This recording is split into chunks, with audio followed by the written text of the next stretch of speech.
Granny maple के कद्दू कोई साधारण कद्दू नहीं थे। वे सबसे बड़े, गोल और रंग-बिरंगे कद्दू थे जो किसी ने कभी देखे थे। हर एक नारंगी कांच की तरह चमकीला। इस साल ये एकदम सही लग रहे हैं। ग्रैनी मेपल ने गर्व से एक कद्दू को अपने दस्ताने वाले हाथ से थपथपाते हुए कहा, मेरे खास कद्दू मसाला मिश्रण का थोड़ा सा छिड़काव और ये पक्का जीत जाएंगे। उसने अपने एप्रन में हाथ डाला और कद्दुओं पर चमकदार नारंगी रंग की धूल छिड़क दी। चांदनी में यह हल्की सी चमकी, फिर एक हल्की सी चटक के साथ बुझ गई। इस मसाले में क्या है, ग्रैनी? डैनियल ने पूछा। ओह, बस मेरी सीक्रेट रेसिपी है, उसने आंख मारते हुए कहा। थोड़ी सी दालचीनी, थोड़ी सी चीनी और शायद थोड़ा सा जादू। एमिली खिलखिला उठी। तुम्हारा मतलब परियों की धूल जैसा है। ग्रैनी मेपल बस मुस्कुराई। कुछ ऐसा ही, प्रिय। अगली सुबह एमिली और डैनियल आंचू की आवाज से जाग उठे। फिर एक और एक और। क्या ये छींक है? एमिली ने आंखें मली। सुबह 7 बजे बच्चे जल्दी से बाहर भागे। जब वे ग्रैनी मेपल के कद्दू के खेत में पहुंचे तो उनकी सांसें थम गईं। कद्दू गायब हो गए थे। खैर, बिल्कुल गायब नहीं हुए। जमीन पर नारंगी रंग का गूदा फैला हुआ था, बीज हर जगह बिखरे हुए थे और हवा में छींक वाले मसाले जैसी गंध आ रही थी।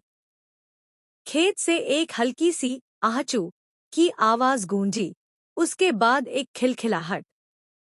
ग्रैनी मेपल एक टिश्यू पेपर पकड़े हुए दौड़ती हुई बाहर आई। हे भगवान! मेरे कद्दू तो अंदर से बाहर छींक रहे हैं। डैनियल ने पलकें झपकाईं। कद्दू छींक सकते हैं?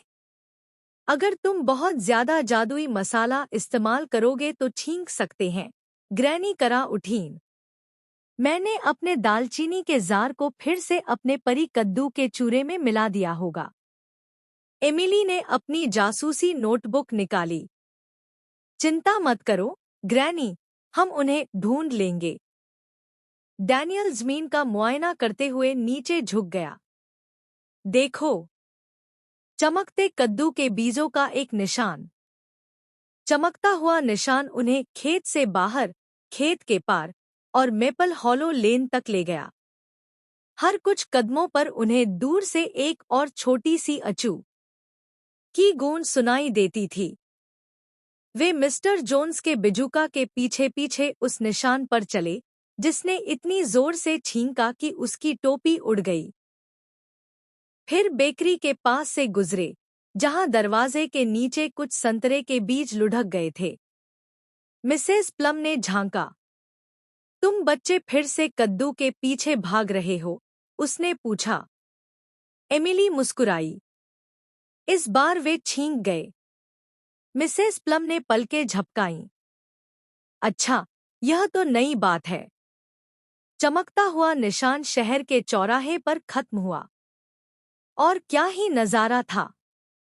कद्दू एक बड़े घेरे में इकट्ठे हो गए थे, फव्वारे के चारों ओर उछल कूद कर रहे थे। हर कुछ सेकंड में एक कद्दू कंफेद्दी की तरह बीजों की बौछार कर रहा था। बच्चे हंस रहे थे और शहरवासी तालियां बजा रहे थे, सोच रहे थे कि यह हैलोवीन उत्सव का हिस्सा है। लेकिन दादी मेपल डरी हुई लग रही थी। मेरे बेचारे कद्दू, अगर वे छींकते रहे तो उनके सारे बीज गिर जाएंगे। एमिली और डैनियल ने उन्हें इकट्ठा करने की कोशिश की, लेकिन कद्दू फिसलन भरे और खिलखिला रहे थे। जब भी कोई बू कहता, वे फिर से छींकते, इतनी जोर से कि फव्वारा हिल जाए। डैनियल ने अपनी आस्तीन से गू पोंछा। हमें छींक रोकनी होगी इससे पहले कि वे सब फट जाए। दादी मेपल ने एक पल सोचा।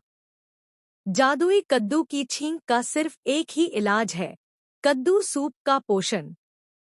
तीनों दादी की रसोई में वापस भागे। वह एक आरा